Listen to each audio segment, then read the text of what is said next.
अस्सलामुअलैकुम। TV today के साथ मैं हूं फहद शहजादा और मैं हूं सादिया। आगाज में ही आपको बताएं, वफाकी हुकूमत ने बानी पीटीआई की अस्पताल मुंतकली के फैसले पर नसर सानी की दरख्वास्त सुप्रीम कोर्ट में दायर कर दी। दरख्वास्त चीफ कमिश्नर इस्लामाबाद की जानिब से एडवोकेट जनरल इस्लामाबाद के तवसत से सुप्रीम कोर्ट में दायर की गई है। मौक़िफ़ अपनाया गया कि अदालत उज़्मा ने 18 अगस्त को अबूरी हुक्म जारी करते हुए बानी पीटीआई को शिफा इंटरनेशनल अस्पताल मुंतकिल करने की हिदायत की, ताहम यह हुक्म इख्तियार समाज से तजावुज करता है जिस पर नजरसानी की जरूरत है। दरख्वास्त में कहा गया कि बानी पीटीआई को 5 अगस्त 2023 को एडिशनल सेशन जज ने 3 साल कैद की सजा सुनाई थी, जिसके खिलाफ इस्लामाबाद हाई कोर्ट में अपील दायर की गई। दरख्वास्त के मुताबिक दौरान समाअत बानी पीटीआई ने बाज़ाब्ता फौजदारी की दफा 561A के तहत इलाज के लिए शिफा इंटरनेशनल अस्पताल मुंतकिल करने की इस्तदा की।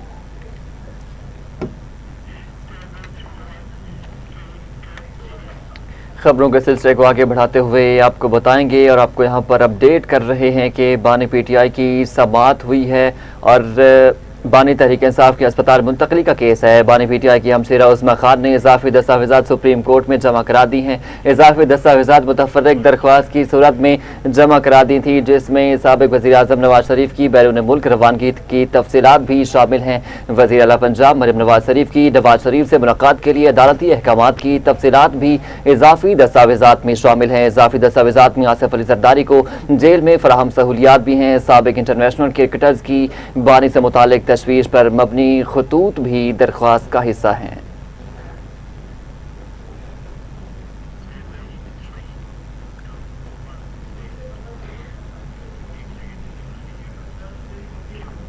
Peoples Party chairman Bilawal Bhutto Zardari ने कौमी असम्बली की अपोजिशन चैम्बर में कौमी असम्बली के कायदे हिज़्ब इख्तिलाफ महमूद खान अचकज़ई और सेनेट में अपोजिशन लीडर अलामा राजा नासिर अब्बास से मुलाकात की है। मुलाकात में पार्लिमानी उमूर और मुल्की सियासत पर तबादला ख्याल हुआ। बिलावल भुट्टो ने पार्लिमान में हिज़्ब इख्तिलाफ के कायदीन से दरख्वास्त की कि वो पार्लिमानी कमेटियों में शामिल होकर फाल किरदार अदा करें।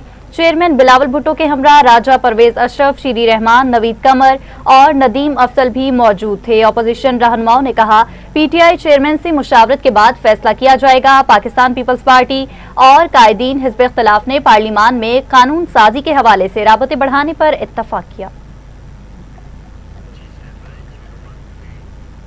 वफाकी वज़ीर इत्तलात अताउल्लाह तारड़ ने कहा है कि बानी पीटीआई को आइन और कानून के मुताबिक सेहत की तमाम ज़रूरी सहूलतें पहले भी फराहम की जाती रही हैं और आइंदा भी दस्तियाब रहेंगी। मुस्लिम लीग नून ने कभी किसी की सेहत के मामले पर सियासत नहीं की। तारीख गवाह है कि पीटीआई रहनुमाओं ने लीगी क़यादत की सेहत के मामलात को सियासी बहस का मौजू बनाया। हर कैदी का हक है कि उसे आइन और कानून के मुताबिक सेहत की सहूलतें फराहम की जाएँ। सेहत का मामला सियासत से अलग रहना चाहिए और हुकूमत इस मामले को सियासी रंग देने के आइन, कानून और जेल मैनुअल के मुताबिक तिबी सहूलतों की फराहमी भी यकीनी बनाएगी। वज़ीर मुमलिकत दाखिला तलाल चौधरी का अताउल्लाह तारड़ के हमरा मुश्तरका न्यूज़ कॉन्फ्रेंस में कहना था कि कहानियां बनाकर सियासत ना करें। आपको अदालत ने रिलीफ दिया है, सब कुछ ठीक है और ये बहुत देर तक ऐसे ही चलता नजर आएगा।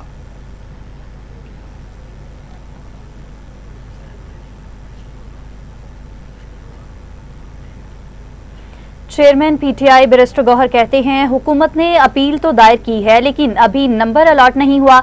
बड़ी मुश्किल और तवील अरसे बाद हम इस फैसले पर पहुंचे हैं। दोनों फरीकैन से कहूंगा कि इस अमल को सबोताश न करें। चेयरमैन पीटीआई का कहना था कि उम्मीद है सुप्रीम कोर्ट के फैसले पर अमल दरामद होगा। हमने कल भी कहा था कि फैसले पर मनोअन अमल किया जाए। पीटीआई सोशल मीडिया एक्टिविस्ट से भी दरख्वास्त की है, सोशल मीडिया पर ऐसा काम न करे जिससे मनफी असरात हों।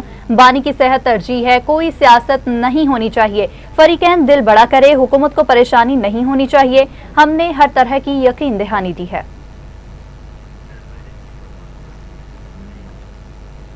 वज़ीर आज़म शहबाज शरीफ ने वज़ीर पेट्रोलियम को फौरी कराची पहुँचने और ईंधन की कीमतों के हवाले से अवामी रिलीफ के लिए फौरी इक़दामात की हिदायत करती हैं। वज़ीर आज़म शहबाज शरीफ से वज़ीर पेट्रोलियम अली परवेज़ मलिक ने मुलाकात की है। वज़ीर इत्तलात अताउल्लाह तारड़, वज़ीर इक़्तिसादी उमूर अहद खान चीमा, वज़ीर मौसमियाती तब्दीली डॉक्टर मुसद्दिक मलिक और रुकन कौमी असम्बली हमजा शहबाज भी शरीक थे। वज़ीर आज़म ने वज़ीर पेट्रोलियम अली परवेज़ को फिलफौर कराची पहुँचने और ऑयल रिफाइनरीज से मुज़ाकरात करने की हिदायत भी कर दी हैं। वज़ीर आज़म शहबाज शरीफ ने कहा, वजीर पेट्रोलियम कराची जाकर मकामी तौर पर तैयार करदा डीजल की कीमतों में कमी के हवाले से इकदाम यकीनी बनाएं। डीजल की मिकदार का ज्यादातर हिस्सा मुकामी रिफाइनरीज में तैयार होता है। इसकी कीमतों में कमी के लिए वजीर पेट्रोलियम बजाते खुद रिफाइनरीज से मुज़ाकरात को जल्द अज जल्द मुकम्मल करें। वज़ीर आज़म ने हिदायत की हैं कि जिस कदर मुमकिन हो आवाम तक फौरी रिलीफ पहुँचाया जाए। और नाज़रीन, पेट्रोल की कीमतों के खिलाफ जमात इस्लामी का धरना चौथे रोज भी जारी। जमात इस्लामी ने मुल्क की हड़ताल की धमकी दे दी। हुकूमत से पेट्रोलियम मसनूआत की कीमतों में इजाफा वापस लेने का मुतालबा कर दिया।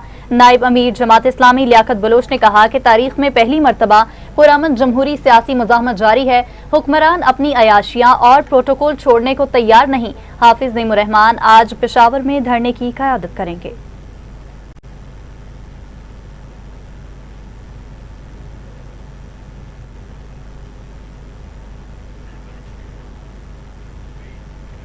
नायब वज़ीर आज़म मोहम्मद इसाक डार ने तुर्क वज़ीर ख़ारजा हाकान फिदान से टेलीफोन पर गुफ्तगू की है, जिसमें हाल इलाकाई सूरत हाल और खित्ते में अमन और इस्तेहकाम के फ़रोग़ के लिए जारी कोशिशों पर तबद्दुल ख्याल किया गया।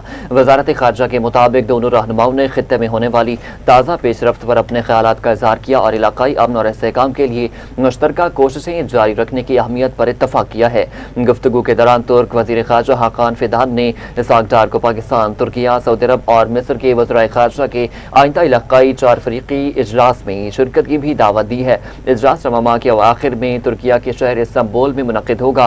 नायब वज़ीर आज़म और वज़ीर ख़ारजा ने दावत कबूल करते हुए इजलास में शिरकत की तस्दीक कर दी।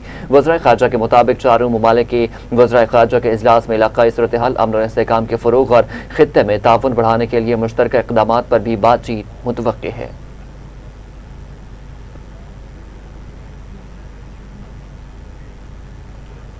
और नाज़रीन, वफाकी वज़ीर ख़जाना मोहम्मद औरंगज़ेब ने रिटेलर ऐप का इजरा करते हुए कहा कि छोटे दुकानदारों के लिए टैक्स स्कीम को आसान और इख्तियारी बनाया गया है। डिजिटल टेक्नोलॉजी के नफाज से मैशियत में शफाफियत आएगी। इस्लामाबाद में न्यूज़ कॉन्फ्रेंस करते हुए उनका कहना था कि बजट स्कीम को बेहतर करने के लिए मुशावरती अमल को मौसर बनाया जा रहा है।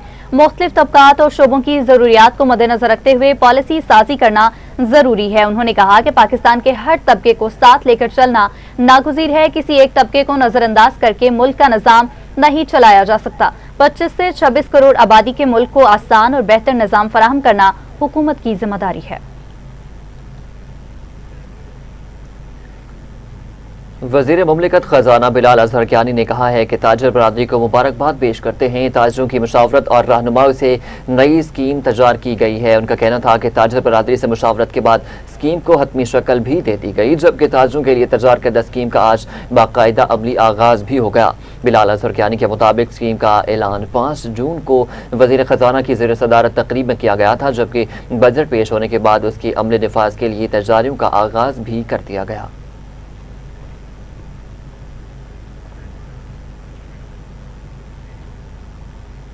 और वहाँ सदर मुमलकत आसिफ अली जरदारी से वज़ीर आला बलूचिस्तान मीर सरफराज बुगटी ने ऐवान सदर में मुलाकात की, जिसमें बलूचिस्तान की मजमूई सूरत हाल, अमन व अमान और सूबे में जारी तरक्याती इक़दामात पर तफसीली तबादला ख्याल हुआ। मुलाकात के दौरान वज़ीर आला बलूचिस्तान ने सदर मुमलकत को सूबे में जारी तरक्याती मनसूबों और अवामी फलाह के इक़दामात से आगाह किया।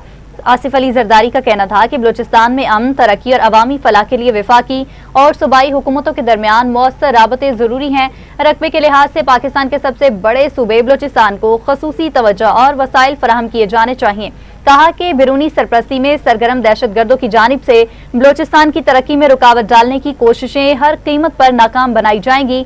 उन्होंने इस अज़म का भी इजहार किया कि वो दिन दूर नहीं जब बलूचिस्तान से दहशतगर्दी का जड़ से खात्मा हो जाएगा।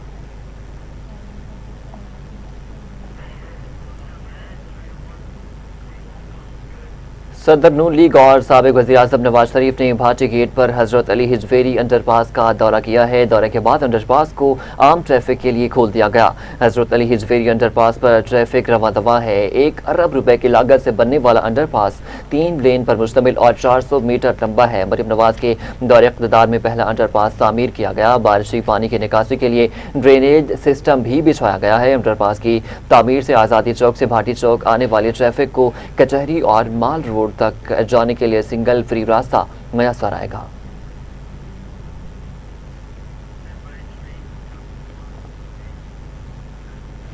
सदर नून लीग नवाज शरीफ और वज़ीर आला पंजाब मरियम नवाज से सऊदी अरब के सफीर नवाफ बिन सईदुल माल्की की अलविदाई मुलाकात। वज़ीर आला ऑफिस आमद पर सऊदी सफीर नवाफ बिन सईदुल माल्की का पुरतपाक खैर मकदम किया गया। साबिक वज़ीर आज़म नवाज शरीफ और वज़ीर आला मरियम नवाज ने नवाफ बिन सईदुल माल्की की पाकिस्तान और सऊदी अरब के लिए सिफारती खिदमात को सराहा। सऊदी अरब के सफीर ने पाकिस्तान में अपने क़याम को यादगार करार दिया। सऊदी अरब के सफीर ने पुरखलूस मेज़बानी पर शुक्रिया भी अदा किया। जहाँ पर वक्त हुआ शॉर्ट ब्रेक का। हमारे वेलकम बैक नाज़रीन। अभी आपको बताएंगे कि वफाकी वज़ीर दाखिला मोहसिन नकवी का पासपोर्ट ऑफिस गार्डन टाउन का अचानक दौरा। पासपोर्ट बनवाने के लिए आए शहरियों की लंबी कतारें, कई घंटे इंतजार। एजेंट माफिया भी सरगर्म, कई काउंटर्स खाली, अमला ही मौजूद नहीं। पासपोर्ट बनवाने के लिए आए शहरियों ने वज़ीर दाखिला के सामने शिकायत के अंबार लगा दिए। वफाकी वज़ीर दाखिला ने पासपोर्ट ऑफिस की सूरत हाल देख कर शदीद बरहमी का इजहार किया है। In charge passport office deputy director Shahzad Aslam को बदनज़मी और फ़राइज़ से गफलत पर ओहदे से हटाने का हुक्म भी दे दिया है। मोहसिन नकवी ने पासपोर्ट ऑफिस के बाहर एजेंट माफिया की मौजूदगी पर deputy director anti corruption FIA Lahore को भी ओहदे से हटाने का हुक्म दे दिया है। वफाकी वज़ीर दाखिला मोहसिन नकवी ने शहरियों की शिकायत के अजाले के लिए मौका भरी अहकाम दिए। मोहसिन नकवी ने शहरियों से गुफ्तगू करते हुए कहा कि यह सूरत हाल इंतहाई अफसोसनाक है। शहरियों से उसी तरह का सलूक नाकाबिल बर्दाश्त है। पासपोर्ट ऑफिस में शहरियों को तेज़ रफ्तार खिदमात की फराहमी पर कोई समझौता नहीं होगा। कोताही या गफलत पर बिला तफरीक कार्रवाई की जाएगी।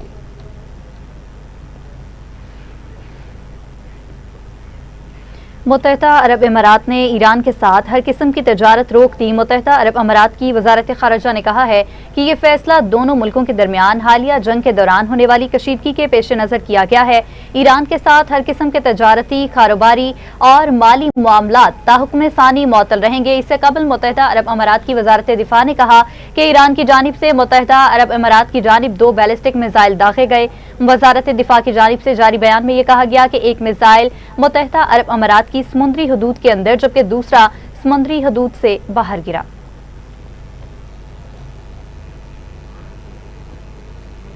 ईरान की वजारत खारजा के तर्जुमान ने अमारात पर ईरान से मिसाइल दागे जाने से मुतालिक UAE का बयान मुस्तरद कर दिया है। ईरान की वजारत खारजा के तर्जुमान ने बेबुनियाद इल्जामात के खिलाफ इंतबा पर फॉल्स फ्लैग ऑपरेशन का हवाला दिया है। इससे पहले अमाराती वजारत दिफा ने ईरान से 2 बैलिस्टिक मिसाइल फायर किए जाने का इल्ज़ाम लगाया था। बयान में कहा गया है कि वजारत खारजा UAE के मुताबिक ईरान से दागे गए 2 बैलिस्टिक मिसाइलों का सुराग भी लगा लिया है। ये 4 मई को फजीरा बंदरगाह पर हमले के बाद अपनी नौजत का पहला वाक़या है। दोनों मिसाइल समुद्री ट्रैफिक को निशाना बना रहे थे जबकि समुद्र में जा गिरे।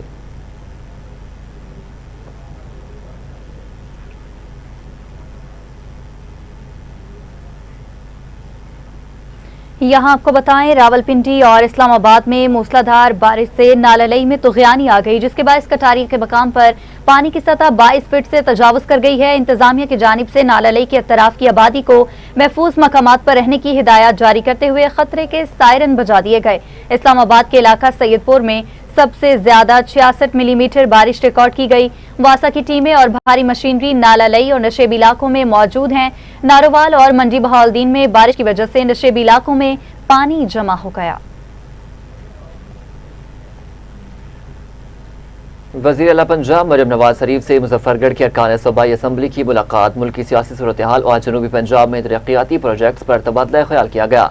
MPs ने जनूबी पंजाब में रिकॉर्ड तरक्याती प्रोजेक्ट्स पर वज़ीर आला मरियम नवाज को खराज तहसीन पेश किया। अरकान सूबाई असम्बली ने मुजफ्फरगढ़ में इलेक्ट्रिक बसेज और साफ पानी प्रोजेक्ट शुरू करने का भी शुक्रिया अदा किया। वज़ीर आला पंजाब मरियम नवाज ने कहा कि मुस्लिम लीग नून खोखले नारों और झूठे दावों की बजाय अवाम की हकीकी तरक्की पर यकीन रखती है। जनूबी पंजाब की अवाम की महरूमियों को दूर करने की अव्वलीन तरजीहात में शामिल है। जनूबी पंजाब में गुज़िश्ता बरस सैलाब आने पर खुद रेस्क्यू और रिलीफ ऑपरेशन की निगरानी की। हर पसमानदा और महरूमी का शिकार इलाकों के अवाम के लिए आसानियाँ पैदा करना सबसे बड़ी खुशी है।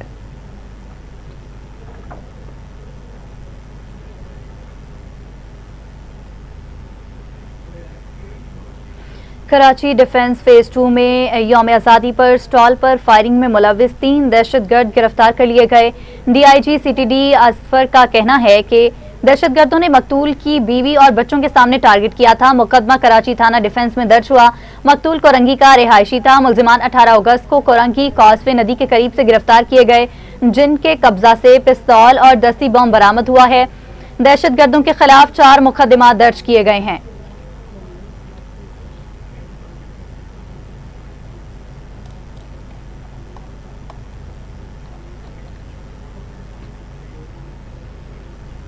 और यहां आपको अपडेट करें, कनाडा के शहर मिसिसागा में MMC over 60 cricket world cup का आगाज कर लिया गया है, जिसमें पाकिस्तानी टीम ने शानदार कारकर्दगी का मुजाहिरा किया। ये आलमी टूर्नामेंट 9 अगस्त को शुरू हुआ, जो कि 23 अगस्त तक जारी रहेगा। इस हवाले से मजीद तफसीलात जान लेते हैं एंकर पर्सन मियां हबीब से, जो इस वक्त कनाडा क्रिकेट ग्राउंड में अजहर मिनहाज के साथ मौजूद हैं।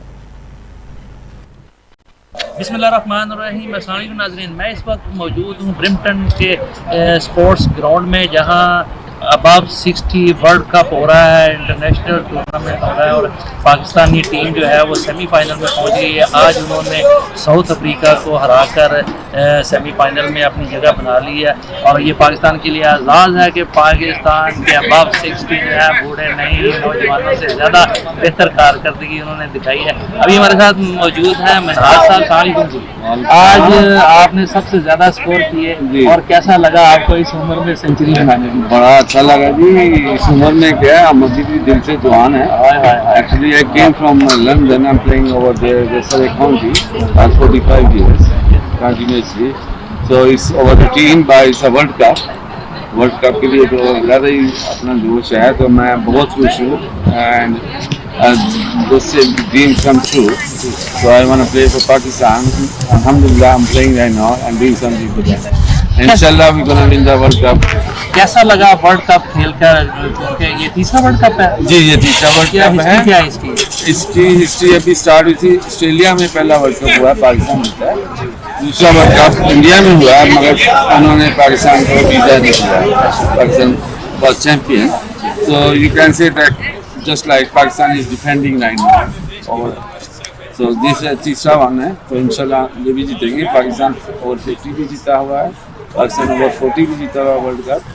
तो इंशाल्लाह yes, our strength is the batting side and we need to keep trust on them and inshallah we're going to win it. Best of luck. Thank you sir, nice to see you.